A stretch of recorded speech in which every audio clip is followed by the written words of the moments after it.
La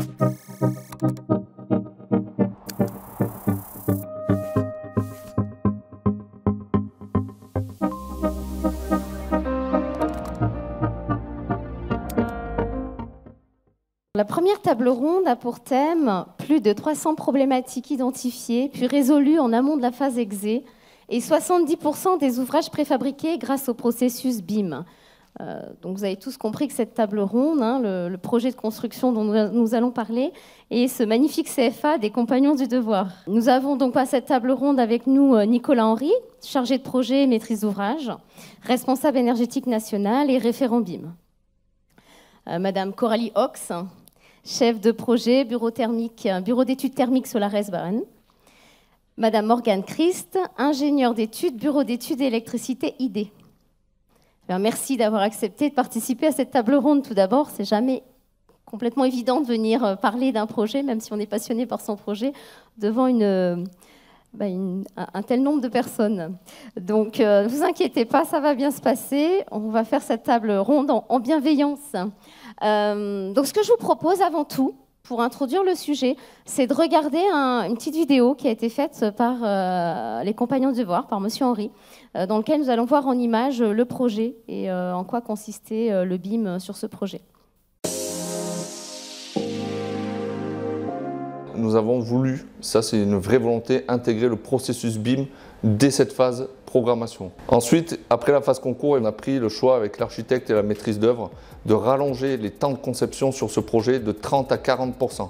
L'idée, c'était vraiment de rentrer dans le vif du sujet et d'avoir une phase pro-DCE, donc un appel d'offres qui est abouti, c'est-à-dire quasiment sur du détail exécution. Nous avons exclusivement pour ce projet travaillé sur une plateforme de collaboration accès au BIM où tout le chantier est géré sur cette plateforme. C'est-à-dire qu'aujourd'hui, toutes les entreprises doivent déposer leurs documents, leurs factures, leurs plans, leurs fiches techniques et aussi les maquettes numériques sur la plateforme de collaboration. Il y a aujourd'hui à peu près plus de 3000 documents et 140 acteurs connectés sur cette plateforme de collaboration. On s'est rendu compte qu'on imprimait quasi zéro papier. Sur cette phase conception, on a aussi réalisé des synthèses techniques avec le directeur de synthèse technique pour arriver à un DCE, pareil, abouti. On a relevé à peu près 300 à 400 problématiques en amont de l'exécution et ça nous a aussi permis notamment d'inclure un supportage commun que l'on a fléché sur le lot CVC. Le but pour nous, c'était arriver sur un dossier de consultation où on puisse déjà extraire les quantitatifs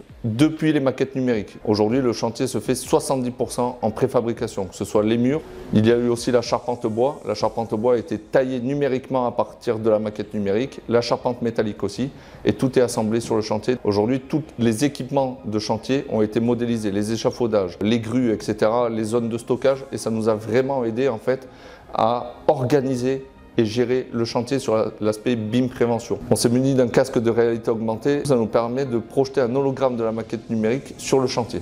Ça nous permet plusieurs choses. D'une part, de vérifier qu'il n'y ait pas eu d'oubli comme des réservations ou autres, mais aussi de voir si l'exécution est bien conforme à la maquette numérique. Nous avons fait une innovation sur ce chantier qui consiste en fait à la mise en place de puces NFC et de QR code dans chaque pièce du bâtiment. Nous fait voir grâce à un panorama 360 la pièce une fois terminée. L'objectif final, hormis la phase conception-exécution, aujourd'hui nous avons de vrais retours, c'est d'aller jusqu'au DOE numérique et à l'exploitation maintenance par la maquette numérique.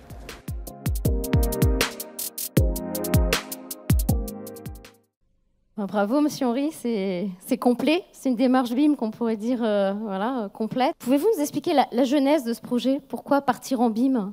Oui, alors déjà bonjour à toutes et à tous. Donc la genèse en fait de ce projet BIM, c'est Hervé Pointillard, donc qui pour la petite histoire, donc on est centre de formation, a eu en fait la présentation d'un jeune, donc d'un niveau DUST, donc c'est licence BTS chez nous, et qui a présenté dans son mémoire le processus BIM. Et Hervé Pointillard, qui avait beaucoup de projets de construction, dont notamment le centre de formation sur Strasbourg, s'est dit c'est ça que je veux sur ce chantier-là.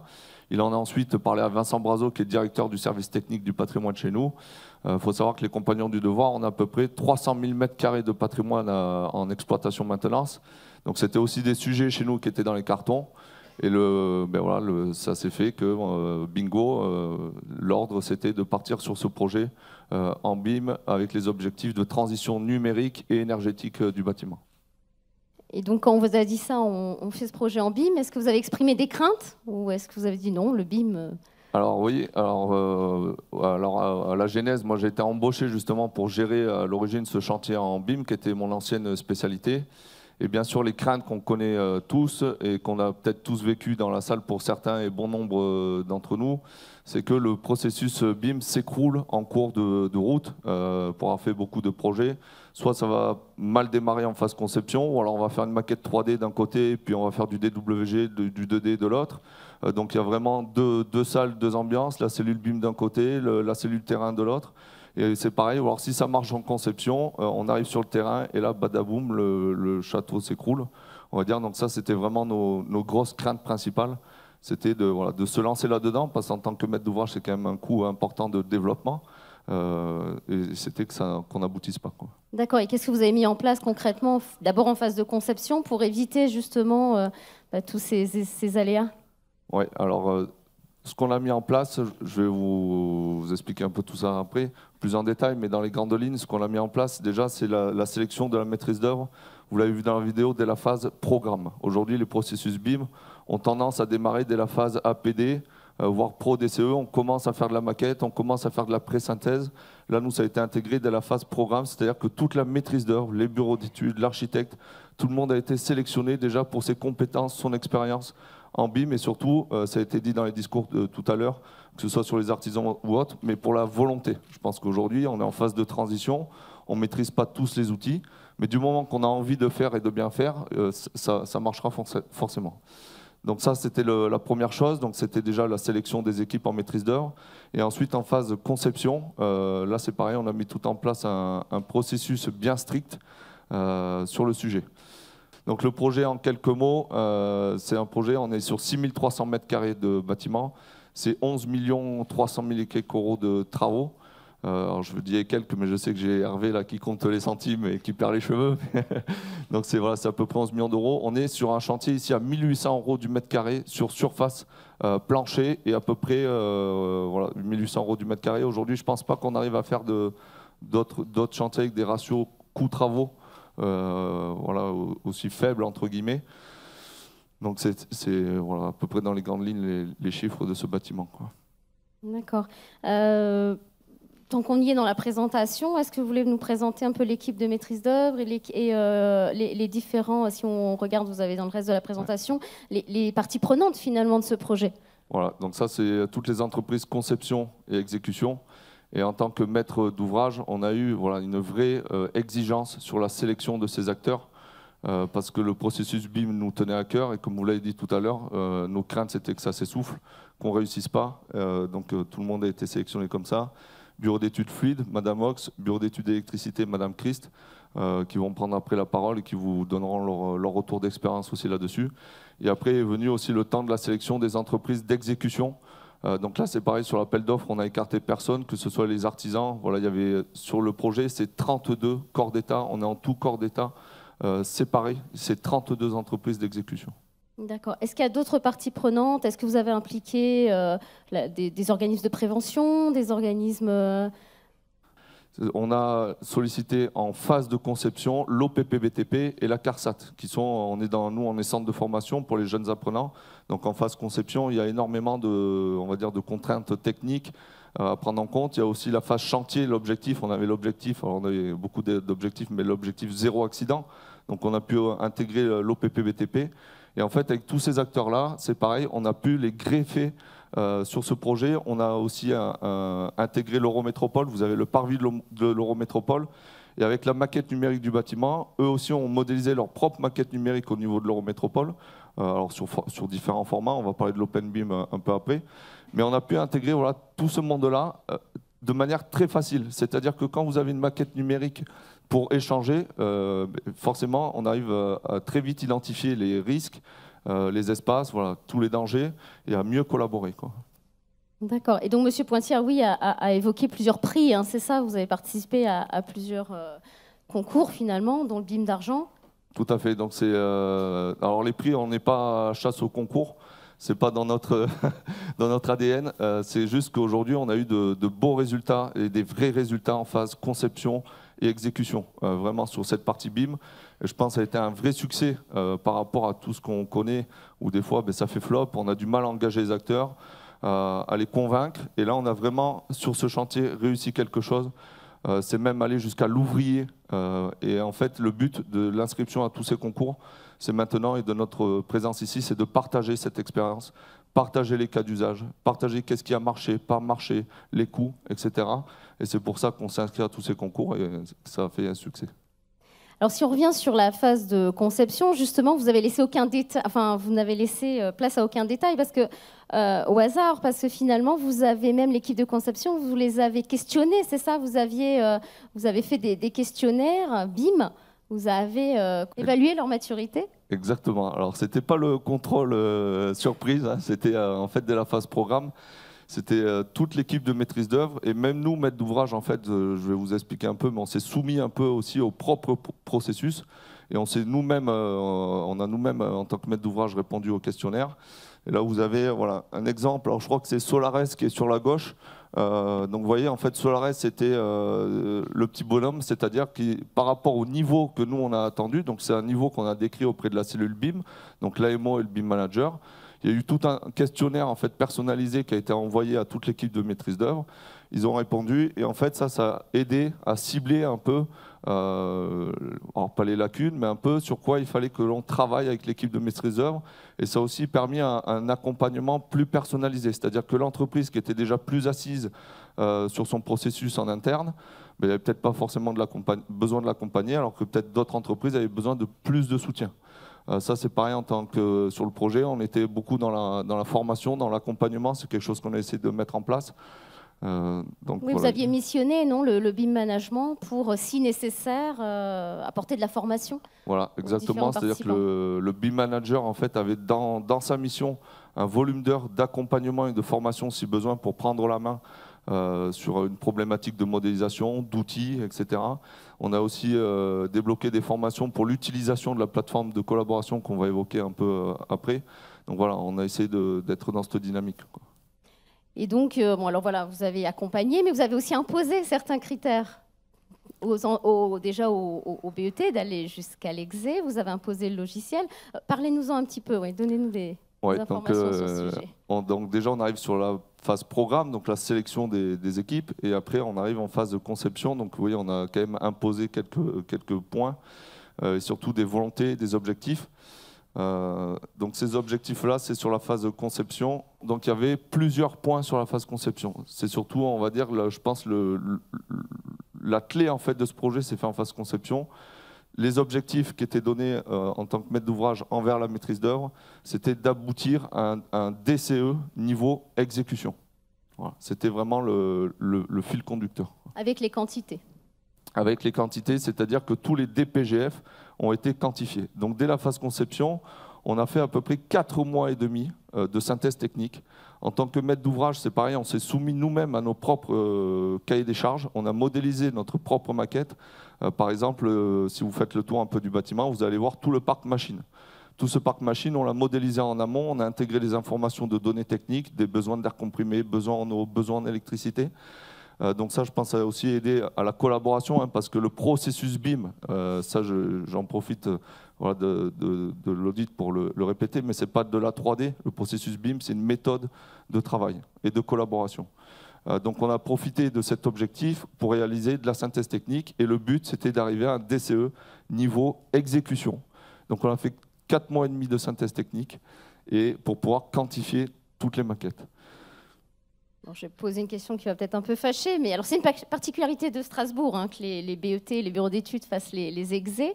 Est-ce que les entreprises, parce que nous, enfin, venant d'une autre région, on est un peu étonnés, est-ce que les entreprises ne se sentent pas dépossédées de leur valeur ajoutée? Alors, très très bonne question. Alors déjà, moi je ne suis pas de Strasbourg aussi, je suis toulousain, je dis chocolatine, désolé. Voilà, donc... Et quand je suis arrivé en tant que maître d'ouvrage sur la région Grand Est, j'ai découvert que c'était une particularité de l'Alsace. Voilà, les Alsaciens ont leurs coutumes, et même dans le bâtiment. Et les bureaux d'études ont cette particularité de faire des études d'exécution. Voilà, donc ça c'est déjà la clé. Et c'est vrai que dans d'autres régions, on ne le retrouve pas du tout. C'est carrément des études en fait, que j'appelle de principe. C'est-à-dire que les bureaux d'études vont esquisser un principe de fonctionnement, etc. Mais c'est l'entreprise d'exécution qui va récupérer cette partie de conception. Il faut savoir qu'en France, en moyenne, on est encore sur 30% de conception qui se fait pendant la phase d'exécution. Donc c'est-à-dire qu'en France, sur nos projets, on est encore en train de chercher à comment on va faire alors qu'on commence à faire. Et c'est ce qui génère notamment toutes les problématiques chantiers de planning, de coûts, de retard, etc. Donc il y avait cette particularité, et aujourd'hui, voilà, bravo à la maîtrise d'œuvre, architecte, bureau d'études, alors tout le monde n'est pas là, mais c'est-à-dire qu'aujourd'hui, quand Madame Ox ou Madame Christ dimensionne une gaine qui est voilà, dans le couloir que vous avez ou un chemin de câble, c'est quelque chose où il s'engage dessus, il s'engage sur les quantitatifs. Donc c'est-à-dire que si le bureau d'études est déjà défaillant sur les quantitatifs et sur le dimensionnement de ces réseaux, mais forcément, il y a déjà une part de responsabilité qui est prise envers l'entreprise d'exécution. Et après, je réponds sur le est-ce que du coup, le fait, parce que voilà, ça c'est vraiment très important, c'est-à-dire qu'aujourd'hui, on a demandé aux entreprises d'exécution de ne plus toucher à ce qui avait été fait sur les réseaux, sur les dimensionnements, sur les chemins de câbles. Ça, c'était fait, la synthèse technique était faite, le dimensionnement était fait. On leur a demandé, nous, d'appliquer sur le chantier. Est-ce qu'on dépossède, très bonne question, leur savoir-faire? Pas du tout. Pas du tout, bien au contraire. Le savoir-faire conception, c'est le bureau d'études qui l'a. Le savoir-faire exécution, c'est l'entreprise. Et aujourd'hui, pour moi, hein, ça regarde peut-être que moi, mais ce n'est pas normal qu'une entreprise d'exécution ait à faire des études de conception. Aujourd'hui, on le voit dans le bâtiment, on va parler de transition énergétique. Aujourd'hui, les nouvelles réglementations énergétiques demandent une mise en œuvre des matériaux et des principes constructifs accrus. Voilà. Sinon, on ne répond pas aux objectifs des nouvelles réglementations. Donc l'entreprise d'exécution, aujourd'hui, son savoir-faire, il faut qu'elle se concentre sur la mise en œuvre de ces matériaux, des principes constructifs, de la formation des ouvriers sur chantier, parce que c'est de ça aujourd'hui qu'a besoin le bâtiment. Et je vais donner un exemple tout bête, les tests d'étanchéité à l'air. Ça fait déjà 10 ans que c'est sorti avec la RT 2005 BBC. C'est là où, donc ça fait déjà une dizaine d'années. On a encore aujourd'hui du mal à avoir des tests d'étanchéité à l'air conformes, c'est toujours des points de vigilance, des tests, des contre-tests. Donc voilà. Et c'est ça aujourd'hui sur quoi doit se focaliser une entreprise d'exécution. D'accord. Donc justement, alors quand vous dites, alors le thème est le suivant, hein, les 300 problématiques résolues en phase de conception, concrètement, comment vous avez compté cet indicateur? D'où il vient cet indicateur de 300 problématiques? Oui, donc là on est toujours dans la phase conception et c'est 4 mois et demi de synthèse technique. C'est ce que vous avez à l'écran. On a ce qu'on appelle générer des BCF. Le BCF, c'est le Building Collaborate Format. Je vous ai fait un petit accent anglais. En gros, c'est une vignette où on identifie un problème. Donc ça, c'est le directeur de synthèse technique qui génère cette vignette et qui va dire, OK, là, il y a un problème. Qui le résout? Quand et comment? Et là, c'est cette partie synthèse technique qui a géré ça. Et ce n'est pas que du clash, la synthèse technique, c'est aussi des problèmes de conception. On a eu une architecte qui a mis un peu tout le monde au challenge, c'est-à-dire qu'on vous baladerez un peu dans le bâtiment, mais il a dit je ne veux pas de réseau sous les retombées de poutres. Voilà. Donc là, voilà, c'est aussi des challenges, et ça a concerné pas que du clash, mais aussi des fois des problèmes de conception identifiés. Alors, si on parle un peu justement de l'équipe de synthèse et du BIM management, juste pour voilà, l'équipe finalement, il y avait un BIM manager, c'est ça, et puis un responsable de synthèse. On est d'accord, c'est pas le BIM manager qui a fait la synthèse, juste pour déterminer les deux rôles, parce que malheureusement ils n'ont pas pu venir. Oui, voilà. Donc ça c'est pareil aujourd'hui dans les acteurs du BIM, malheureusement. Alors, il y a eu une grosse émulsion depuis 2015 avec une pré-obligation en 2017 et il y a beaucoup de monde qui se sont lancés dans ce domaine du BIM. Et des fois, on trouve sur des acteurs qui font un peu de tout, mais au final, qui font peut-être des fois un peu de rien. La synthèse technique, c'est un métier. Le BIM management, c'est un métier.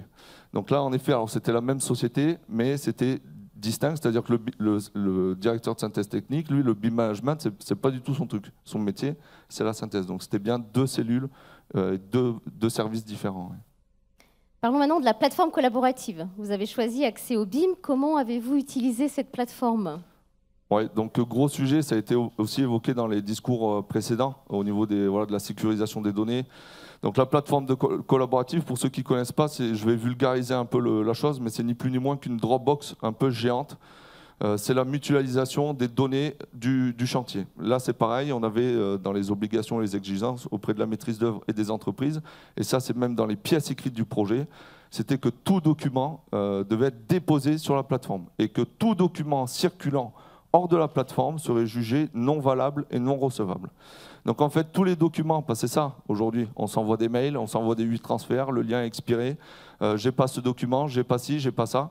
Là, on centralise toute la donnée. Et là, on a tout centralisé, c'est-à-dire qu'on a centralisé les factures, on a centralisé les plans, le permis de construire, et il y a 142 acteurs qui sont connectés à la même base de données chantier.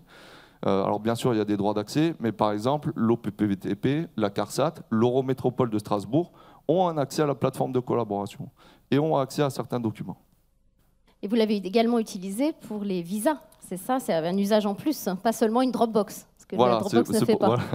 C'est pour ça que j'ai vulgarisé un peu, parce que c'est quand même un outil plus poussé, où justement la particularité, c'est qu'on va pouvoir, et c'est ce qu'on a fait ici, générer des visas numériques. C'est-à-dire qu'aujourd'hui, le visa, quand une entreprise va déposer le document, en fait, il y a un workflow de visa qui s'enclenche. Et par exemple, on définit les niveaux, mais par exemple, premier viseur, ça va être l'architecte. Dès que lui vise, ça passe au bureau d'études. Et quand le bureau d'études a visé, ça passe au bureau de contrôle. Et même le bureau de contrôle, on a intégré le bureau de contrôle sur cette opération, a visé numériquement tous les documents ici. Donc, et ça, je vous dis, c'est royal. Parce que quand on est maître d'ouvrage, on ne sait pas ce qui a été validé, ce qui a été fait. Là, aujourd'hui, je vais sur un document, je clique dessus, j'ai tout l'historique de visa. Et j'ai même l'avis du bureau de contrôle qui est joint au document. Voilà. Ça, c'est une nouvelle mission qui rajoute les bureaux de contrôle. Enfin, je veux dire, vous n'avez pas imposé au bureau de contrôle, c'est une mission que vous lui avez prise de connecter son logiciel, c'est ça, avec la plateforme. Exactement. Donc ça, on a toujours été très clair en tant que maître d'ouvrage. Je laisserai les bureaux d'études me contredire si besoin, ou les entreprises. Mais on a toujours tenu à ce que la partie BIM du projet soit valorisée par des missions, que ce soit le bureau de contrôle, la maîtrise d'œuvre. Ça a toujours été sur les papiers, parce que le BIM aujourd'hui, c'est des nouveaux outils. C'est du temps à passer en plus. Donc il faut savoir que sur ce projet, on a rallongé les temps de conception de 30% par rapport au planning initial. C'est-à-dire qu'on a rallongé vraiment la partie conception pour réussir cet objectif de DCE au niveau exécution. Et en effet, on a demandé à chaque partenaire de mettre en œuvre, en exergue leur savoir-faire au travers d'une mission. Alors, en tant que maître d'ouvrage, qu'est-ce qui vous a le plus marqué sur cette phase de conception? Les temps forts? Alors le vrai temps fort, ça c'est vraiment du vécu personnel. En tant que maître d'ouvrage, je ne sais pas si c'est le cas de la maîtrise d'œuvre. Le gros temps fort de la phase conception, c'est qu'en phase programme, je pense que nous, les petits compagnons, on arrivait avec beaucoup de volonté, beaucoup d'espoir, beaucoup d'attente. Et je pense qu'au début, ça c'est mon ressenti, je pense qu'au début, la maîtrise d'œuvre a dit, oula, purée, c'est le BIM, ouais, tout ce qui est attendu, c'est wow, c'est peut-être gros. Et à un moment, j'ai senti ça en tant que maître d'ouvrage. J'ai senti vraiment un déclic, c'est-à-dire j'ai senti des équipes de maîtrise d'œuvre qui se sont dit peut-être à un moment, ok, on retrousse les manches et on y va. Et ça, voilà, c'est peut-être ce qui m'a le plus marqué. Après, on avait aussi nous-mêmes, on a fait de la synthèse technique, on a fait notre propre maquette, on s'est soumis à nos propres cahiers des charges. Donc on a mis un peu la main au cambouis avec tout le monde, donc j'ai pu ressentir ça, mais c'est peut-être personnellement ce qui m'a le plus marqué. Plus marqué en phase de conception. Merci, monsieur Henry. On reviendra avec vous sur la phase entreprise, sur l'étape entreprise, vu que malheureusement, on n'a pas d'entreprises qui ont pu répondre présentes à cette table ronde. Maintenant, je vais me tourner vers madame Ox. Pouvez-vous nous présenter votre bureau d'études Solares Bowen en quelques mots, s'il vous plaît? Donc, Solares Bowen, c'est un bureau d'études fluide et thermique qui est franco-allemand et qui appartient à ses salariés. Il a été créé en 2005. C'est un bureau d'études qui est très engagé en matière d'efficacité énergétique. Les domaines d'activité sont assez variés. On travaille beaucoup dans le bâtiment, sur du public, du privé, du tertiaire, des logements, mais aussi dans l'industrie. Et sur le projet des compagnons, on a travaillé sur les lots fluides, donc chauffage, ventilation, sanitaire, assainissement et fluides spéciaux, qui sont l'air comprimé et les gaz de soudure. Et on a aussi réalisé les études thermiques. Quand vous avez répondu donc vous êtes mis en équipe et vous avez répondu au concours, quelle était votre maturité en BIM? Alors on a vu le petit bonhomme qui monte, mais concrètement, vous faisiez quoi au niveau du BIM à l'époque? Alors à l'époque, tous nos dessinateurs projeteurs étaient déjà formés sous Revit. Et ça faisait quelques années, environ depuis 2015, qu'on réalisait des projets avec des maquettes numériques sous Revit, environ une trentaine qu'on avait déjà fait. Aujourd'hui, on est peut-être plutôt aux alentours de 40, mais le nombre de projets avec une vraie démarche BIM, comme sur ce projet-là, c'est moins de 10 projets. Et ce qu'on peut dire sur ce projet-là, c'est que c'est la première fois qu'on travaille sur un projet BIM avec une démarche si complète, donc une charte, de la codification, un BIM manager, des réunions de synthèse toutes les semaines. Et surtout, ce qu'il faut mettre en avant sur ce projet-là, c'est la maîtrise d'ouvrage qui a été vraiment très engagée sur la démarche BIM. Donc les architectes du projet, c'est Nunc. C'est un de nos partenaires privilégiés sur nos projets BIM parce qu'ils travaillent comme nous sous Revit. Et c'est avec ces architectes-là, ceux qui travaillent sous Revit, que notre niveau d'intégration est le plus poussé.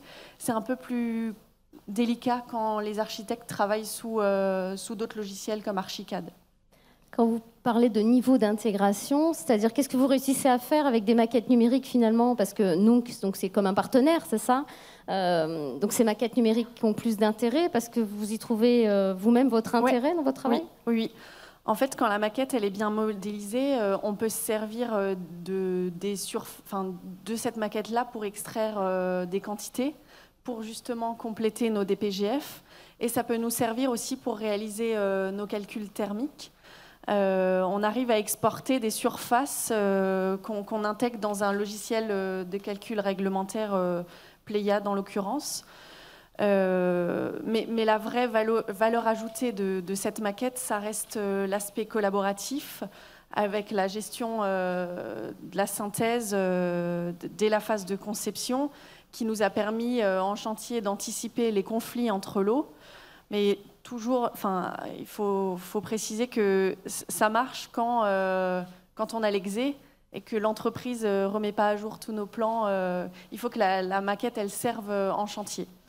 Et après, ce qu'on peut dire aussi, c'est que à notre niveau, toute la partie codification qui a été imposée sur le projet, ça sert à la maîtrise d'ouvrage. Mais nous, en tant que bureau d'études, c'est pas quelque chose qui a un intérêt propre pour nous. Ce qui est important de préciser, c'est vraiment l'extraction des métrés, des quantités et la partie synthèse technique. D'accord, donc vous ne modélisez pas l'ensemble de vos projets. C'est-à-dire que si un projet n'est pas en BIM et que vous ne recevez pas une maquette numérique d'un de vos partenaires, vous n'utilisez pas la modélisation 3D. On travaille en 3D sur à peu près la moitié de nos projets. Le reste, on le fait encore en 2D. Mais on essaye de faire en sorte que la qualité des plans qui sont extraits de la maquette 3D soit aussi qualitatif que ceux qu'on a pu faire avant en 2D sous AutoCAD. Et on se sert de la maquette, de la 3D, notamment quand il y a des sujets de synthèse sur des gros projets et lorsque on dispose d'un IFC de la part de l'architecte. C'est pas toujours le cas. Après, il faut aussi préciser que Solares, c'est pas un bureau d'études tout corps d'État, donc la démarche, elle est plus longue à mettre en place parce qu'on est lié à nos partenaires, en fait. Oui, tout à fait, en fonction de ce que vous recevez. Ouais. Bah oui, évidemment. Et justement, alors, quelle est la tendance au niveau des projets en BIM? Est-ce que vous en voyez souvent des démarches aussi complètes ou au moins des maquettes numériques venant de vos architectes? Quelle est la tendance? Alors, on a l'impression que ce n'est pas forcément en progression. En local, il y a beaucoup de clients de maîtrise d'ouvrage qui ont essayé de travailler en BIM. Mais souvent, on se rend compte que ça fonctionne en conception et en chantier, on ne se sert pas toujours de cette maquette-là parce que les entreprises ne sont pas toujours formées. Là, on a vraiment, sur ce projet-là, lorsqu'on a réalisé l'analyse des offres, on a veillé à ce que les entreprises aient les compétences, un minimum de compétences sur le sujet. Ce n'est pas toujours le cas. Et souvent aussi, comme c'est des projets, souvent c'est mis en place sur des gros projets qui sont étalés sur plusieurs années. Et si le chargé d'opération est amené à évoluer, la démarche a du mal à se mettre en place sur le long terme. D'accord. Oui, parce que là, finalement, l'architecte n'est pas là non plus, malheureusement, mais c'est une agence de 10 personnes, c'est ça, et qui se sont mis au BIM de façon, j'ai envie de dire, régulière, qui travaillent. Alors qu'il y a d'autres plus grandes agences d'architectes qui ne se sont pas encore mis au BIM aujourd'hui. Ou certains qui ne veulent pas en parler, même, vous m'aviez dit. Bon, si on parle de temps maintenant, parce qu'on se pose toujours la question, hein, le temps passé à modéliser, sur ce projet du CFA, est-ce que vous avez mis plus de temps? Alors, vous avez eu plus de temps. Oui. On vous l'a donné, donc ça tombe bien. On a eu plus de temps, mais par rapport à une opération standard, on a vraiment été beaucoup plus sollicité. On a fait énormément de réunions de synthèse, alors pas forcément que moi, mais aussi le dessinateur-projeteur, mon collègue. Et c'est sûr qu'on y a passé énormément de temps. Par contre, on a la fierté d'avoir livré un projet qui a été réalisé en BIM avec une équipe locale et surtout une maîtrise d'ouvrage, donc Monsieur Henry surtout, qui a valorisé le projet et ses intervenants. Et pour nous, c'est un projet référence pour la suite et ça nous servira sans doute à décrocher d'autres projets avec une démarche BIM. Et le BIM dans vos livrables, finalement, qu'est-ce que ça vous fait? Alors, vous avez mis plus de temps, donc plus de coordination, plus de réunions, mais est-ce que vous y avez gagné quand même en qualité? Oui. C'est pas du temps qu'on gagne, mais c'est de la qualité. En fait, plus le projet est complexe, plus ça nous fait gagner du temps. Mais ce temps, c'est pas forcément du temps perdu parce que c'est du temps gagné pour les extractions de métrés et aussi, surtout, pour la synthèse technique. Oui, parce qu'on imagine bien qu'une fois que c'est modélisé et que la modélisation est bien faite, donc vérifiée par le BIM Manager, l'extraction de quantité est tout de même plus simple que lorsque vous travaillez en 2D. C'est ça, c'est beaucoup plus fiable. Et fiable, beaucoup plus fiable, oui. Alors, selon vous, un peu comme je demandais à M. Henry, ces temps forts, pour vous, quels sont les facteurs de réussite? Parce qu'on peut dire que c'est une réussite, ce projet. Pour vous, quels ont été les facteurs de réussite donc, de ce projet? Alors, l'intérêt du BIM sur ce projet, il a été largement démontré, notamment par l'aspect collaboratif. Si vous avez le temps de vous balader aujourd'hui dans le bâtiment, vous verrez qu'il y a une multitude de réseaux apparents. Donc, il y a de la ventilation, du chauffage, de la ventilation de process, du sanitaire, des fluides spéciaux. Il y a énormément de réseaux. Ils sont apparents, donc il a fallu bien les caler pour que ça convienne aux clients et à l'architecte. Et donc cette maquette, elle nous a permis d'anticiper tous ces sujets de synthèse. En plus de ça, comme je l'ai déjà dit auparavant, l'entreprise a repris ces maquettes-là, n'a pas tout revu, alors que ça a déjà pu arriver sur des projets où on a fait de la 3D, où l'entreprise a refait complètement le projet. On peut aussi mettre en avant le fait que les entreprises étaient vraiment impliquées lors des réunions de synthèse avant le démarrage du chantier. Mais le principal facteur de réussite du projet, c'est l'implication de la maîtrise d'ouvrage, avec notamment M. Henry qui a réalisé sa propre maquette. Donc en fait, dans la maquette des compagnons, ont été modélisés l'ensemble du parc machine, les extractions spécifiques des ateliers, les équipements de cuisine.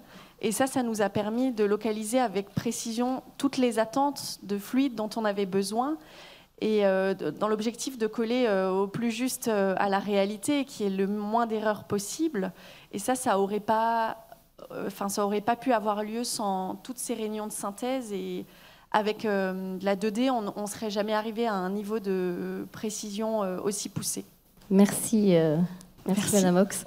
Madame Christ, donc du BET ID, est-ce que vous pouvez nous présenter tout d'abord votre bureau d'études? Donc, bonjour à toutes et à tous. Alors oui, effectivement, ID est un bureau d'études spécialisé dans les installations électriques courant fort, courant faible. Alors aujourd'hui, je crois que le domaine de l'électricité est assez vaste, mais dans les grandes lignes, on intervient sur des installations à haute tension, basse tension, sur des systèmes de courant faible, sur de la GTB, donc ce qui est la gestion technique du bâtiment qu'on a pu mettre en œuvre sur le site des Compagnons, sur des systèmes de sécurité incendie et également sur des installations photovoltaïques. ID est présent sur le marché local depuis 1994. On est une entreprise familiale On est une équipe de 9 personnes basée au centre-ville de Strasbourg.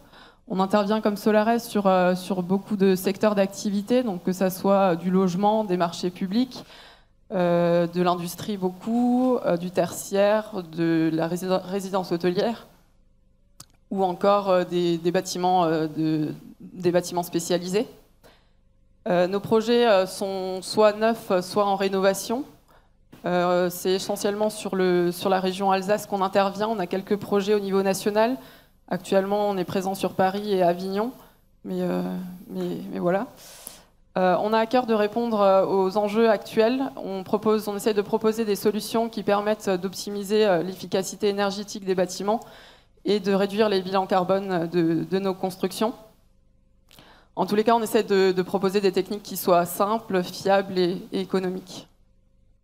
Merci. Alors, je vais vous poser la même question qu'à Mme Ox. Quelle était votre maturité, vous, en BIM, en démarrant ce chantier, ce projet, pardon? Oui, alors notre premier projet BIM date de 2019. C'était pour l'extension de l'hôtel de ville de Bischheim. C'était vraiment le tout premier, donc on a pu faire nos essais sur ce projet-là. Depuis, toutes les personnes qui sont chez IDE, qui sont amenées à faire du dessin, sont formées sur le logiciel Revit. Donc on a notre propre gabarit et notre propre bibliothèque d'objets qui est développée. Alors elle évolue au fur et à mesure des projets, des besoins spécifiques qu'on a sur les projets. C'est vrai que le projet des Compagnons du Devoir nous a bien fait évoluer sur ce sujet-là. Et sur les projets effectivement comme Solares, où on a un architecte qui modélise la maquette en Revit ou sur un autre processus BIM, on modélise toujours à minima les réseaux principaux électriques. Oui, en fait, vous avez le parti pris de toujours modéliser, c'est ça, toujours utiliser la 3D et le logiciel Revit pour réaliser ou au moins réfléchir à vos exés. Vous en tant que BET, vous allez jusqu'à l'exé. Oui, tout à fait, comme on va jusqu'à l'exé. C'est vrai qu'on utilise la maquette quand elle existe. Alors on ne modélise pas tous les équipements parce que ça nécessite quand même beaucoup plus de temps qu'un dessin en 2D, mais ça nous facilite la gestion de la synthèse. Alors il faut bien sûr que tous les autres lots aient la même philosophie et modélisent en 3D. Mais c'est beaucoup plus simple quand même de traiter sur une maquette 3D les synthèses et les conflits que de les traiter sur une coupe type qui est un endroit donné du bâtiment et pas sur la globalité de l'installation. D'accord. Et donc la mission BIM sur ce projet était plus complexe, plus exigeante qu'habituellement. C'est ça, vous nous avez parlé par exemple des objets, que vous avez une bibliothèque d'objets à vous. Est-ce que cette bibliothèque d'objets, vous avez pu l'utiliser sur ce projet? Vous avez dû la modifier pour vous adapter au cahier des charges? Alors effectivement, le processus BIM qui était imposé sur le projet des Compagnons était quand même beaucoup plus poussé que ce qu'on avait déjà pu rencontrer sur d'autres projets et effectivement sur plusieurs aspects, dont effectivement un aspect sur la bibliothèque, le gabarit. C'est un peu ce que disait Coralie avant, mais on a été quand même obligé au début du projet de reprendre notre gabarit pour s'adapter aux consignes du maître d'ouvrage, ce qui n'est pas forcément évident pour nous. Enfin, ça ne présente pas d'intérêt vital de notre côté, mais on comprend bien évidemment que pour le maître d'ouvrage, c'est essentiel pour avoir une maquette qui soit claire et sur laquelle on retrouve les informations souhaitées facilement. Je pense que le processus BIM était aussi plus poussé parce que, comme M. Henry le disait, la maquette BIM, elle arrive rarement jusqu'au chantier. Et pourtant, je trouve ça vraiment dommage. Enfin, c'est essentiel. C'est tout le travail qu'on a fait en amont de synthèse, de dimensionnement, qui finalement n'arrive pas jusqu'à l'exécution. Et on se retrouve sur chantier à gérer des problèmes de synthèse ou de conflits qui auraient vraiment pu être évités. Et je pense que le dernier point, c'est le processus qui a été mis en œuvre avec le travail de synthèse qui était vraiment optimisé et puis qui a été pris bien en amont. On a vraiment ressenti comme si on avait une phase d'avance sur ce chantier, c'est-à-dire qu'au pro, on était déjà quasiment à l'exé. Mais c'était vraiment intéressant parce que l'entreprise, quand elle a été attributaire du marché, elle a pu commencer son chantier. Elle n'a pas eu besoin de se poser les questions de synthèse ou de redimensionner ou d'essayer de redimensionner l'installation. Et je pense que c'était aussi un moyen pour optimiser le bâtiment en tant que tel, puisqu'il faut savoir que le passage des réseaux a permis d'optimiser les largeurs de circulation, les hauteurs sous dalle, les locaux techniques, parce qu'une fois qu'on avait tout modélisé à grandeur réelle dans les espaces, on s'est rendu compte qu'il y avait certains espaces, certaines circulations qui étaient sous-dimensionnées ou surdimensionnées. Donc c'était aussi un moyen d'optimiser le bâtiment architecturalement, on va dire. Et puis vous avez pu aussi optimiser au niveau du supportage, c'est ça, des réseaux? Vous aviez un supportage commun, ce qui aurait été difficile finalement si ça avait été fait au moment du chantier. Oui, tout à fait. Du coup, c'est l'entreprise CVC qui a pris à sa charge la réalisation des supportages communs qui a pu être fait en préfabrication. Elles n'ont pas été réalisées sur chantier, elles ont été réalisées en atelier, puisque en fait, les dimensions, on les connaissait et elles ont été communes pour les lots CVC et électricité. Alors un sujet, on l'a entendu, mais on va quand même mettre le doigt dessus. Il y a un format, il y a un logiciel qui a été imposé au niveau de la conception, et puis après aussi au niveau de l'exé. On s'est vite. Est-ce que vous y avez trouvé un avantage à travailler tous sur le même logiciel, ou finalement, quand vous travaillez avec des IFC en Open BIM, j'ai envie de dire les échanges se font de la même façon. Alors je mets pas du tout, je suis pas là pour faire de la publicité pour un logiciel, mais on est là pour parler vrai. Donc alors, je rappelle juste, on est en marché privé, ce qui a permis d'imposer le logiciel. Effectivement. Et c'est vrai que pour nous, c'est vraiment agréable de travailler avec une équipe qui est sous le même logiciel, parce que ça simplifie énormément de travail de notre côté. On arrive à extraire des données de la maquette beaucoup plus facilement, et on a un rendu graphique sur des plans PDF qui sont beaucoup plus propres. On a moins besoin de reprendre en fait, le travail de rendu plan PDF surtout. D'accord, donc un petit peu plus de visibilité et d'utilisation utilisation plus facile, c'est ça, des maquettes des autres. Oui. L'intégration est meilleure. Et l'utilisation de la plateforme collaborative, est-ce que vous avez vécu ça comme une contrainte? Parce que est-ce qu'il y a beaucoup de projets aujourd'hui peut-être qui ont des plateformes collaboratives? Alors c'est vrai que chez ID, on gère entre 20 et 25 projets par personne. Donc je vous laisse imaginer que si sur chaque projet on a une plateforme avec une méthode de travail différente, ça complexifie quand même un peu les choses de notre côté. Maintenant j'y vois un réel intérêt d'avoir une plateforme collaborative, parce que c'est quand même un point où on dépose tous les plans, tous les documents. Enfin, M. Henry en a parlé avant. C'est vraiment idéal quand sur les compagnies on a eu besoin de chercher des informations ou des documents. On ne se posait pas trop la question, on allait sur la plateforme, on savait que c'était les derniers éléments à jour, et puis on avait tout à disposition. C'était vraiment pratique. Je pense que c'est le principal avantage qu'on a pu observer. Et effectivement, c'est un peu particulier sur cette plateforme, mais on a aussi fait la mission de visa dessus, ce qu'on n'avait jamais pu expérimenter avant. Et finalement, c'est assez intéressant. Enfin, c'est pratique pour nous parce que on voit effectivement tous les éléments à viser, et puis on a une traçabilité surtout des éléments.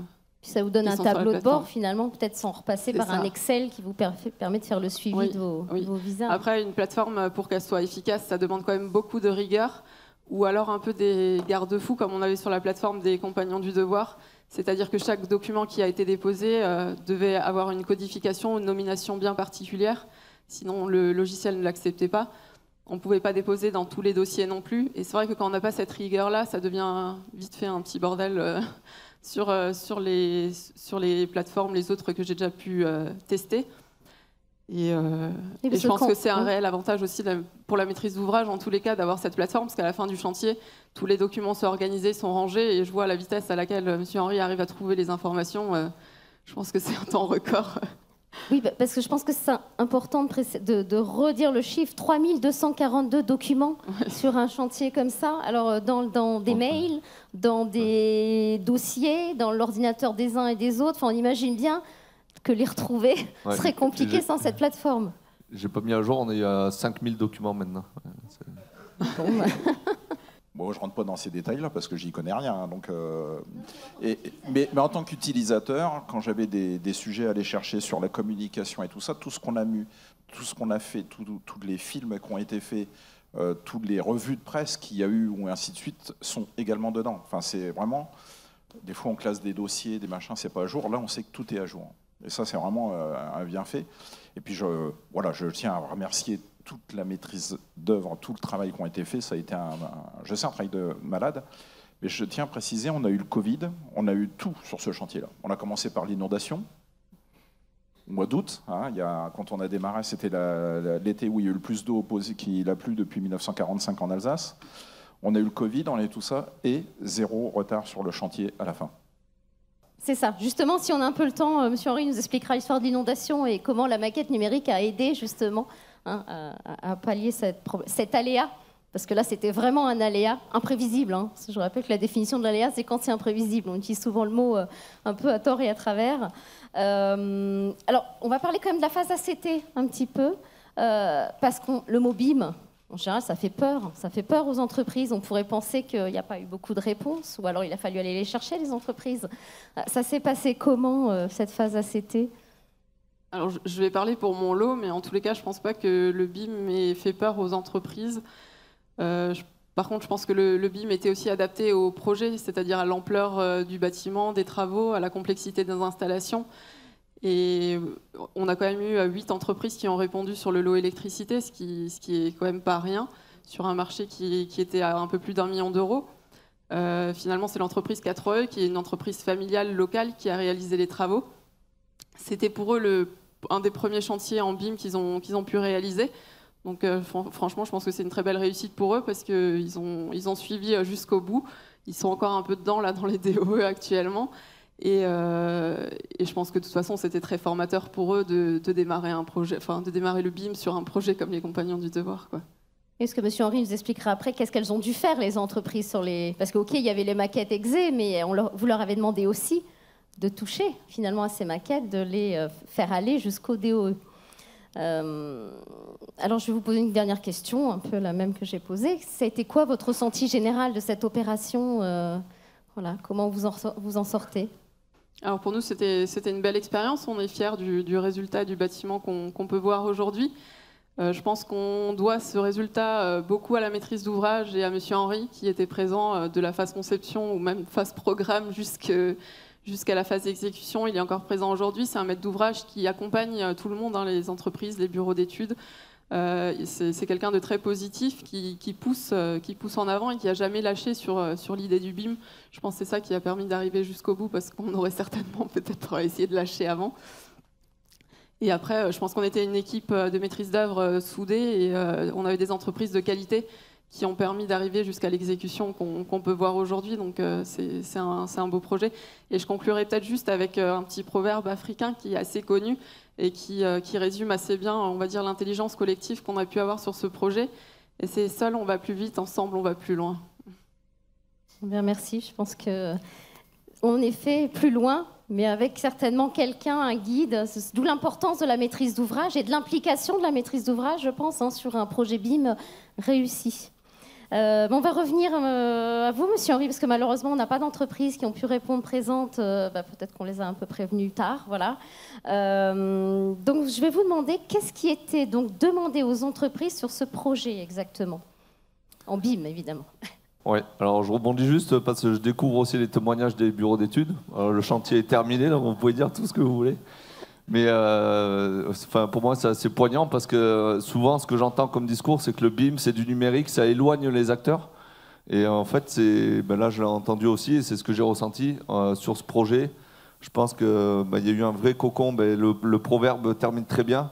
Il y a eu un vrai travail de collaboration et je pense que c'est un projet en tant que conception et exécution.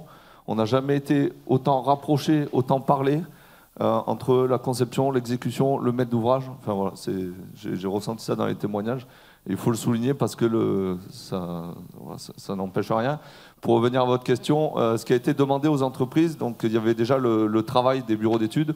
C'était la première mission, c'était la phase conception, c'était le premier challenge en tant que maître d'ouvrage du projet, c'était de réussir la phase conception.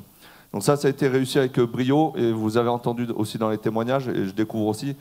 On a eu beaucoup d'attentes, on a imposé des contraintes sur la plateforme de collaboration, sur la codification qui ne sont pas utiles au bureau d'études mais qui le sont énormément pour nous. Donc le projet est merveilleux au global, mais ça c'est pas, voilà, il y a eu beaucoup d'efforts, beaucoup de remises en question. Et c'est ce qu'on a demandé aussi aux entreprises d'exécution, c'est-à-dire que tout ce projet qu'on avait réussi en phase conception, qui a marché, qu'on a validé, ce challenge DCE niveau exécution a été réussi. Maintenant, deuxième challenge, l'exécution, comme vous dites, c'est comment tout ce travail-là qu'on a fait, qui fonctionne, comment on l'amène sur le terrain. Voilà, c'était vraiment le deuxième challenge. Il faut savoir aussi, j'en profite, sur le chantier en phase de synthèse, il y a eu 702 réservations en synthèse technique, donc qui ont été confirmées par les entreprises d'exécution. C'est elles justement qui ont fait leur demande de réservation. Mais on a identifié, donc dès cette phase de démarrage travaux, et ça fait partie du travail de l'entreprise d'exécution, c'est de faire cette demande de réservation. Donc c'était déjà pré-identifié avant, on va dire. Mais il faut savoir que sur 702 réservations, il n'y en a eu que 2 d'oubliés sur des eaux pluviales. Voilà. Et ce qu'on a demandé à l'entreprise d'exécution et aux entreprises d'exécution, la règle était simple hein, sur tout le, on va dire, tout le projet, c'était ce qui a été modélisé en phase conception, que ce soit exécuté à l'exactitude près sur le terrain. Elles avaient un mois quand même pour analyser et vous faire d'éventuelles remarques, observations, parce qu'après tout, c'était normal qu'elles contrôlent ce qui avait été fait. Est-ce qu'il y a eu des modifications demandées du projet? Oui, alors exactement. Il y a eu un mois quand même de phase de préparation de chantier, c'est-à-dire que l'entreprise, quand même, c'est elle qui va réaliser les travaux. Donc, alors oui, il faut exécuter ce qu'on a modélisé, mais elles avaient quand même leur mot à dire sur cette phase, on va dire, de préparation, s'approprier ce qui a été fait, valider si c'était cohérent, modifier si besoin, et voilà, et s'adapter. Il y a eu quand même un mois voilà, de phase de préparation, préparer leurs demandes d'incorporation, leurs demandes de réservation, et de valider tout ce travail préparatoire. Et en fait, vous leur avez demandé aussi de faire, sur la maquette, de changer les objets, de les faire passer à des objets plus détaillés, ceux qui allaient être finalement posés, c'est ça? Voilà, donc ça c'est ce que disaient Madame Chris et Madame Ox.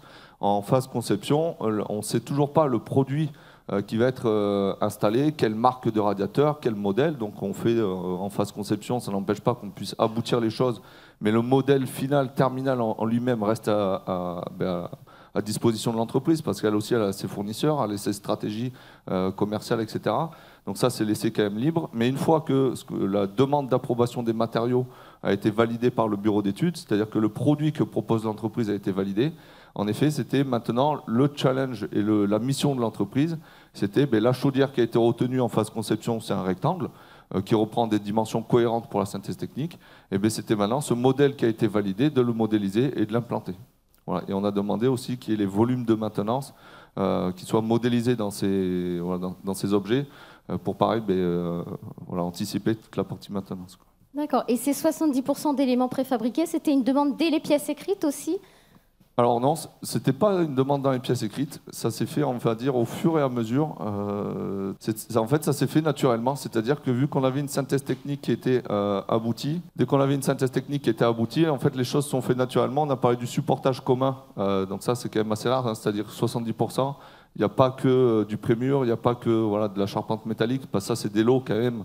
Le gros œuvre, charpente métallique, c'est des lots, on va dire, qui sont dans le bâtiment, mais semi-industriels. Donc de la préface, ça fait déjà longtemps qu'ils en font, et sans BIM.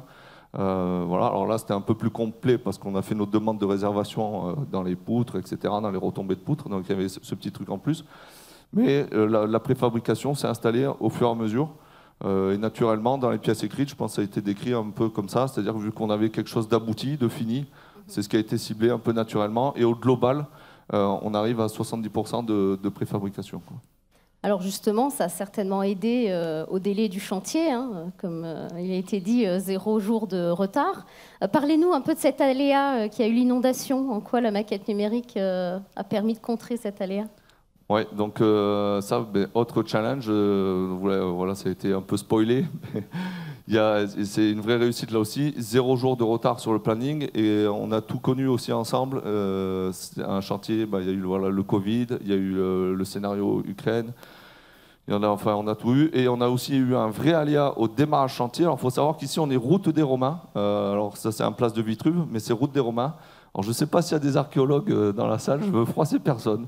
Mais ils ont, je pense, cherché Jules César sur le terrain. Donc déjà, les archéologues, on est descendu à 2 mètres de profondeur en terrain. Ensuite, il y a eu les remblais, compactage, etc. Pas de souci. Et après, on a eu cet épisode pluvieux, inondation sur le terrain, qui s'est fait pendant l'appel d'offres, en fait. Et au démarrage des travaux, 50 cm d'eau sur le terrain. Et quand on a refait les essais de compactage et de portance du sol, on n'était plus du tout sur les mêmes scénarios que ce qui avait été en phase conception, c'est-à-dire que en phase conception, le scénario avec la portance initiale du sol, on était en semelle filante, il me semble, et là on est passé en colonne ballastée. Voilà, donc colonne ballastée, c'est des pieux, hein, donc on creuse dans le sol, et là badaboum. Et là donc oui, la maquette. badaboum, démarrage de chantier. C'est-à-dire qu'on modélise du coup en urgence un peu l'implantation des colonnes ballastées et tout tomber dans les réseaux sous dallage. Mais vraiment tout. Donc là, il y a eu un gros travail de Solares et de l'entreprise aussi de Bayer, le plombier, qui en catastrophe a repris dans l'urgence tous les réseaux sous dallage. Donc on a refait en démarrage travaux de la synthèse technique, parce que ça c'était un vrai aléa. Et honnêtement, je pense qu'il n'y aurait pas peut-être eu ça, enfin je ne sais pas comment on aurait géré le truc, mais ça a vraiment facilité de remettre un peu en équivoque immédiatement tous les réseaux sous dallage. Oui, de refaire la synthèse entre les colonnes ballastées et les réseaux sous dallage, et en 3D. D'accord, merci. Alors, la maquette numérique, les équipes de chantier, est-ce que, on dit, le BIM est allé jusqu'au chantier?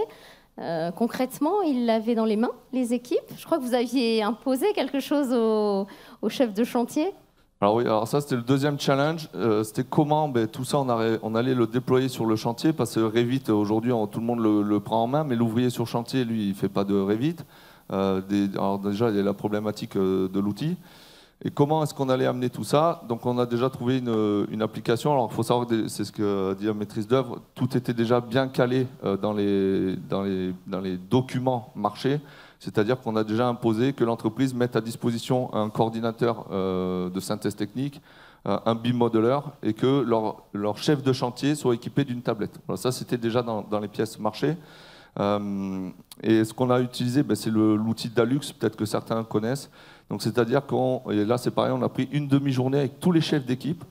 Alors, ça ne s'est pas fait à l'immédiat du chantier, ça ne s'est pas fait au démarrage, parce que nous aussi, il a fallu qu'on trouve la stratégie de déploiement. Mais dès que les lots techniques ont commencé à intervenir, au début, on les voyait toujours pareil que des plans, alors qui étaient issus de la maquette numérique, rassurez-vous, mais des plans, et ils se comparaient un peu les plans, comment on fait ci, comment on fait ça. Et on s'est dit, purée, mais c'est dommage, il y a tout cet outil, etc. Donc on a trouvé le logiciel Dalux, et on a pu, avec les tablettes chantier qu'ils devaient avoir dans le marché, c'est-à-dire que chaque chef de chantier avait une tablette, et ils ont pu en fait consulter toute la partie, on va dire 3D, où est-ce que passent les réseaux, comment, à quelle altimétrie, avoir accès à des coupes plus facilement. Donc déjà, cet outil a libéré, on va dire, la phase un peu exé et terrain, quoi. Il y a eu quelques freins, parce que là, c'est idyllique, là, ce que vous nous dites. Et non, et là aussi, aucun frein, parce que, et ça, je pense, c'est aujourd'hui, les hommes de terrain, enfin, vraiment, pour être personnellement issu du chantier, c'est ce qui a été dit aussi dans les discours avant, les chefs de chantier, les ouvriers, au final, sont demandeurs de ça. Parce qu'ils en ont marre qu'on leur fasse refaire 3 fois la même chose. Et au final, ils sont à la recherche de ça. Et quand on leur a présenté l'outil, tout ce qui avait été fait, où ça passait, à quelle altimétrie, à quelle cote, du supportage commun, eh bien, ils étaient les premiers, au final, ravis et intéressés. Donc on a fait une demi-journée de formation avec eux pour leur montrer comment fonctionnait l'outil Dalux, faire des coupes, faire des mesures, naviguer dans le modèle. Et au final, voilà, ils étaient vraiment demandeurs de ça. Alors c'est dommage, ils n'ont pas pu venir. Mais là aussi, les chefs de chantier et les ouvriers, c'est pareil, on était avec eux, maître d'ouvrage, architecte, maîtrise d'œuvre, et tout le monde se parlait, tout le monde échangeait au travers de ces outils-là, quoi. Oui, ils ont trouvé leur intérêt. Et puis finalement, le numérique, je veux dire, tout le monde l'utilise, jeux vidéo, applications. Alors pourquoi pas là, dans son travail finalement. Donc, Exactement. Alors il y a eu juste, s'ils nous ont quand même dit, c'était quand même au tout début, c'était quand même assez dur pour eux. Voilà, ça a été tracé là, de bien respecter. Des fois, ils commençaient à faire un peu des adaptations au chantier. Après, ils ont vite vu que ça pouvait aussi avoir un impact sur la synthèse technique, parce qu'ils découvraient aussi tout ça. Mais globalement, ça a été très très bien adopté et utilisé. Hein. Oui, parce que vous avez aussi utilisé le numérique pour contrôler. Parce que les réservations dont vous avez parlé, ok, il y en a 700, mais vous êtes allé les contrôler et vous avez utilisé le numérique pour faire ce contrôle. Exactement, donc c'est ce que vous voyez à la diaporama. Et ça, encore une fois, on a réussi à aller à ces niveaux-là. Enfin, en tant que maître d'ouvrage, c'est un coût de développement qui n'est pas moindre. Hein. C'est-à-dire que là, on a déployé la réalité augmentée. Donc c'est pareil, il faut que nous, on se forme. Donc c'est des coûts de formation. Il y a des outils, il y a des casques, il y a des logiciels. Donc c'est quand même un investissement important. Mais ça, c'est pareil, on a réussi à déployer tous ces outils en exécution parce qu'en conception, on a réussi à aller à un niveau exécution et qu'il y avait une réelle plus-value. Aujourd'hui, ça ne sert à rien de se projeter avec des outils. Donc, pour vous présenter la réalité augmentée, donc avec un casque, vous l'avez vu un peu dans la vidéo, on projette la maquette numérique sur l'ouvrage exécuté. Et là, on peut mesurer directement s'il y a des incidences ou pas. Alors, je vais appuyer sur le laser. Voilà, c'est bon, j'ai trouvé le bon bouton. Donc, pour vous expliquer la réalité augmentée, alors c'est très flou ici, mais vous voyez qu'ici, on a une réservation au sol. Donc ça, c'était justement pour symboliser les attentes en eau froide, eau chaude, etc. Donc on voit bien que la réservation a été réalisée. D'accord. Donc ça, c'est les incorpos de l'entreprise chauffage. Donc ça projette, donc on a la réalité, le trou, on a la cloison aussi qui est encore ouverte, qui est fermée juste sur une peau ici. Et là, vous voyez de projeter, ça c'est un équipement de la maîtrise d'ouvrage, c'est les nettoyeurs haute pression, c'est dans le laboratoire des boulangers-pâtissiers. Donc là, on vérifie, on sait très bien que cette réservation qui est là, c'est pour une eau froide qui va alimenter cet appareil sanitaire ici.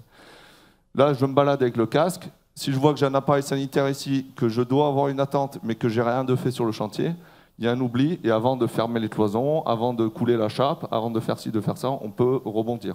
Donc on a contrôlé les réservations, mais on a contrôlé tout un tas d'applications comme ça. Et pareil, si une réservation manquait, qu'elle a été oubliée, qu'elle n'a pas été à la bonne altimétrie, avec la réalité augmentée, on le voit immédiatement. Donc on essaie toujours avec ce processus d'être dans l'anticipation. C'est vraiment ça. D'accord. Alors vous avez un petit peu évoqué le budget, le coût de la formation, des équipements. Donc, est-ce que vous pouvez nous dire le coût du BIM par rapport à... En général, c'est la question qu'on a au BIM Tour, c'est combien vous a coûté le BIM par rapport au coût de l'ouvrage? Est-ce qu'il y a Hervé Pointière dans la salle? Non, c'est bon. J'ai pas la bouche. C'est pour éviter qu'il perde encore plus de cheveux. Non, plus sérieusement, le coût du BIM, alors nous, c'est notre premier projet aussi chez les Compagnons. Alors en parallèle, on en a déployé d'autres avec le même processus, les mêmes outils. Mais on était en maîtrise d'ouvrage public, donc maîtrise d'ouvrage déléguée, peut-être on en parlera après, mais du coup ça a été un peu plus compliqué. Mais en tout cas, donc on a quand même dans ce coup que je vais vous communiquer une phase de développement. L'écriture, on l'a vu, des chartes graphiques, des chartes de codification. On a aussi tenu à ce que la maîtrise d'œuvre et tous les acteurs aient un volet BIM là-dessus. Mais au total, sur cette opération, c'est quasiment, je vais arrondir un peu brut, c'est un peu moins, c'est entre 400 et 1,5 million d'euros de coût de développement du BIM. Donc il fallait que j'ai la confiance déjà de ma direction pour engager des sommes aussi importantes. Alors, on est quand même sur un chantier à 12 millions d'euros, donc ça reste proportionnel. Ça fait 4%, entre 4,5%, c'est ça? Exactement, 4,5%. Donc pour vous présenter... Je l'avais calculé avant. Ouais, okay. Donc ça fait à peu près 4%. Donc nous, sur les aléas de travaux que vous dites qu'on utilise justement à tort et à travers, c'est-à-dire qu'en tant que maître d'ouvrage, quand il y a eu des oublis, quand il y a eu ci, quand il y a eu ça, des oublis de conception, des plans mal décrits, etc. Donc ici, nous, on a eu, voilà, je vous l'ai mis là, les travaux supplémentaires. Donc ça, c'est pareil, on a demandé à la maîtrise d'œuvre que tout soit vraiment tracé sur les travaux supplémentaires. Donc les aléas, par exemple, les colonnes ballastées, c'est un aléa de travaux à peu près à hauteur de 150 000 euros. Donc tout ça, c'est du vrai aléa, et on a cherché à quantifier qu'est-ce qui était un vrai aléa, qu'est-ce qui était vraiment un travaux supplémentaire, et chercher la cause. Et si on analyse vraiment les aléas de travaux, ici, on est à 0,9% de travaux. Donc l'objectif à la maîtrise d'œuvre, c'était 1%. Donc là, on a clôturé la compta, on tient les objectifs. Et si on fait le ratio 4,5%, en moyenne, nous, maîtres d'ouvrage, sur nos opérations de construction, on est en moyenne entre 3 et 4% de travaux supplémentaires. Donc là, déjà, sur cette opération, grâce à tout ce qu'on a fait, on arrive déjà à tenir les délais, à tenir les temps, tenir le budget, et on a quasiment gommé 3% de travaux supplémentaires. C'est un produit aujourd'hui, le BIM, sur cette opération qui a réussi. Alors sur d'autres opérations, on a un fonds perdu, malheureusement, voilà, parce que le processus n'a pas tenu. Mais on a un taux de retour sur investissement en tant que maître d'ouvrage, et peut-être aussi les entreprises ou comme ça, quand c'est bien maîtrisé, d'à peu près 2,5 ans. Aujourd'hui, je ne connais aucun produit financier qui présente un taux de retour sur investissement aussi bas, quoi. Alors justement, par contre, la réplicabilité, parce que l'intérêt, c'est aussi que vous puissiez réutiliser cette démarche et le refaire sur d'autres projets et de nouveau, j'ai envie de dire, arriver à ce résultat. Mais vous voulez justement parler les autres projets que vous avez lancés en BIM, comment ça se passe ? Donc on a eu d'autres opérations qu'on a lancées un peu juste après Strasbourg, qui était le projet pilote, on va dire. On a lancé ça sur Bordeaux, là on est en cours sur Lille. Alors chez les Compagnons du Devoir, on fait aussi de la maîtrise d'ouvrage déléguée, c'est-à-dire que tous nos chantiers, on ne peut pas toujours les porter, on travaille aussi avec des bailleurs sociaux, et là on tombe dans le marché public. Alors nous, ça a été signalé au début, on est maîtrise d'ouvrage privée, donc on a pu vraiment imposer les outils, sélectionner nos acteurs suivant nos critères. Il faut savoir déjà sur la partie exécution, vous me dites si je me trompe, mais il y a le critère de notation, c'était à peu près 60% sur la technique et 40% sur le prix. C'est-à-dire que déjà, on favorisait le savoir-faire au prix. Ce qui est l'inverse déjà en maîtrise d'ouvrage public, c'est-à-dire que c'est le mieux disant qui est valorisé, même s'il n'a pas les compétences requises par rapport à ce qu'on attend. Et rien que là, déjà, ça c'est un frein sur nos autres opérations.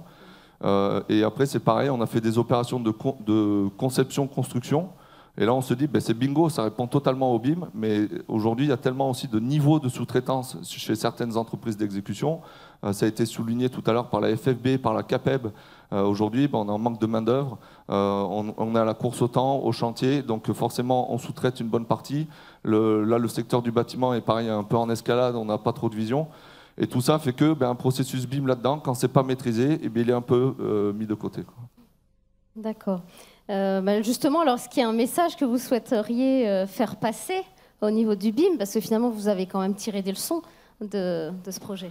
Donc le message à faire passer, c'est déjà merci à la maîtrise d'œuvre, merci aux équipes de chantier, parce que vraiment, on a été très exigeants, ils ont répondu à nos exigences.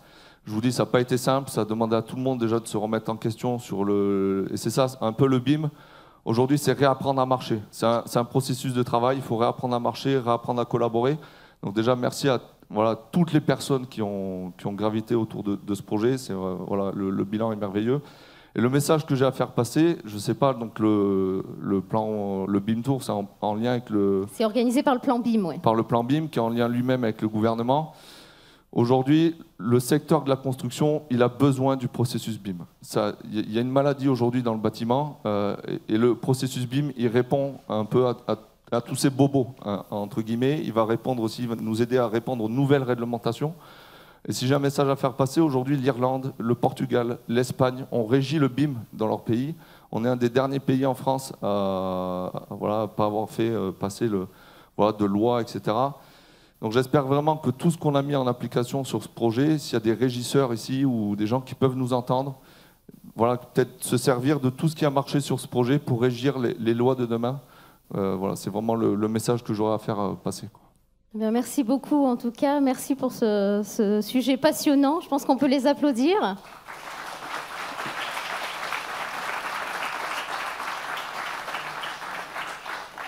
Alors maintenant, nous allons passer à la phase de questions. Est-ce que quelqu'un dans la salle aurait une question pour nos intervenants ? Stéphane Corniot, conseiller départemental des Vosges. Mais là, ma question, c'est plus en lien avec ma formation de base. En fait, je suis ingénieur structure bois. Et notamment, quand vous parlez de la partie exé qui était du coup à la charge de la maîtrise d'œuvre, je me demande notamment comment est-ce que l'eau charpente a pu gérer toute la partie, on va dire, assemblage, toute la partie fabrication via les commandes numériques, les choses comme ça. Puisque généralement, chaque entreprise a son processus de fabrication avec son logiciel dédié. Merci. Ouais, donc déjà sur la partie études, donc vous êtes structure bois, c'est ça? Voilà, donc on a, elle est là, la charpente bois, elle est là. On a structure métallique et on a structure béton. Donc déjà en conception, les bureaux d'études qui ont été sélectionnés, pareil, on déjà cette maîtrise de dimensionnement et de s'engager sur les portances, etc. Là, dans les ateliers, vous verrez, sur la structure béton, on a des retombées de poutres de 18 mètres de long en préfabrication et elles sont percées de partout parce que justement, le challenge, c'était de ne pas avoir de réseau en retombées de poutres. Donc déjà, on a eu cette compétence technique des bureaux d'études qui se sont engagés sur le dimensionnement de la structure. Et je vous invite sur la charpente bois à rester cet après-midi. J'ai vu qu'il y avait Émeric Paget qui intervient, qui est l'entreprise Girol de construction. Et ils ont fait la charpente bois que vous voyez ici. La charpente bois, la salle dans laquelle vous êtes, c'est 300 mètres carrés.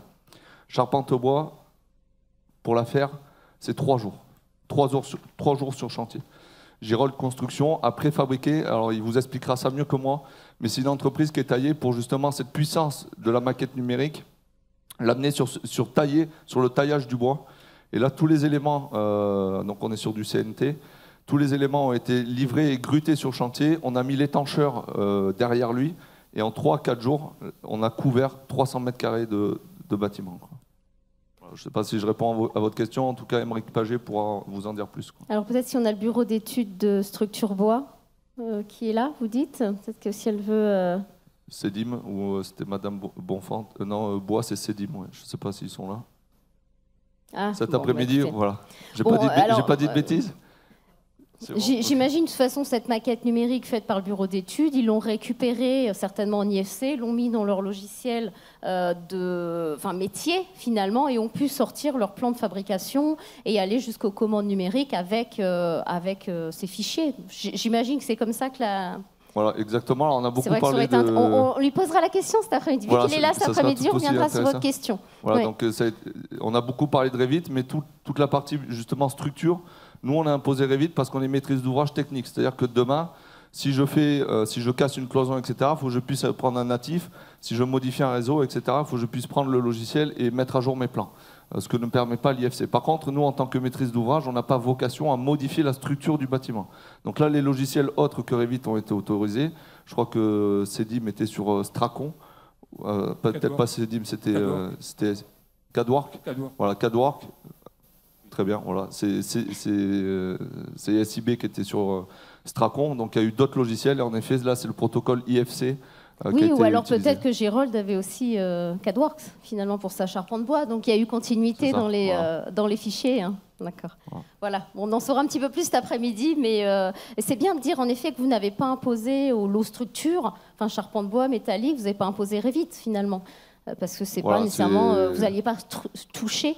Vous avez demandé Revit pour pouvoir après toucher au fur et à mesure des transformations du bâtiment, des travaux du bâtiment, pouvoir modifier finalement les fichiers et la maquette. Ouais. Voilà, il y a une vraie raison derrière, on n'impose pas juste pour imposer, c'est qu'il y a des vraies raisons derrière.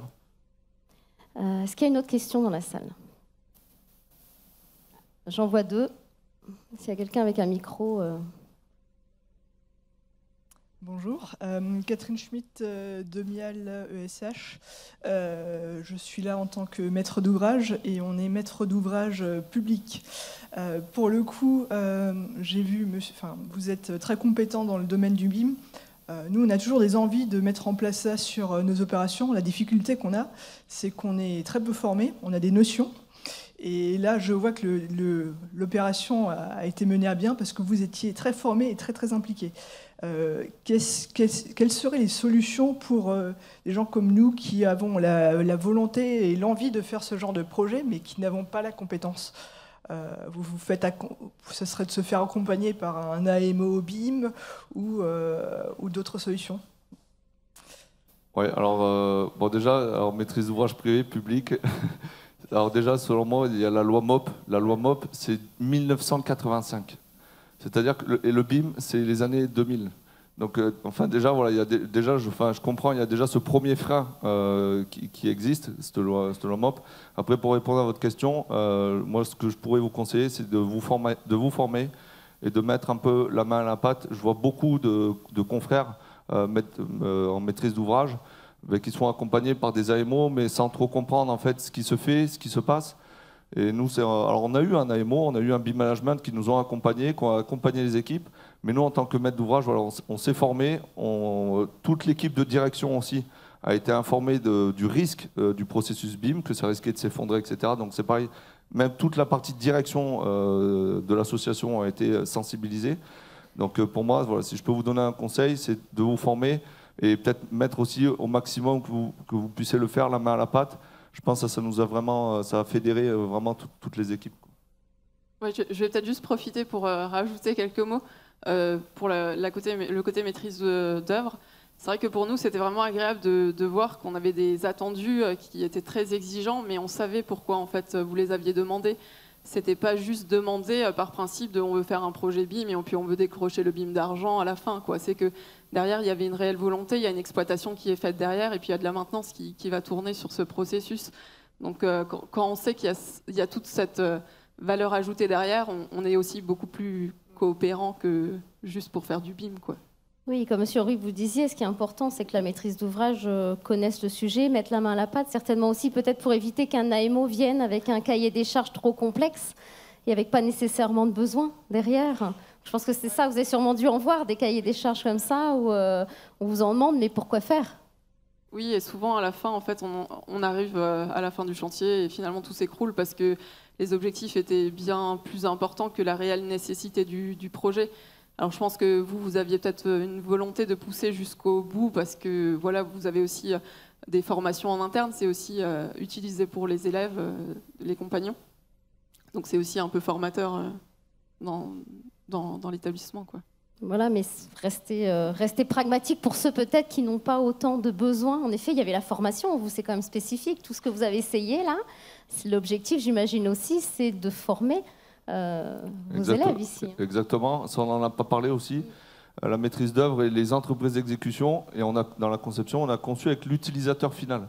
Donc en maîtrise d'ouvrage, en tout cas, voilà, pour finir sur la question, je pense qu'il faut, si vous avez vraiment, vous l'avez dit dans vos mots, la volonté, envie de faire, il faut y aller plein pot, prendre le taureau un peu par les cornes, s'impliquer avec les acteurs, parce qu'au final, même nous on avait des a priori, mais on s'est rendu compte que tout le monde était aussi demandeur de ça. Maîtrise d'œuvre, exécution, voilà, c'est dur, c'est pas facile, mais tout le monde au final a quand même envie de le faire.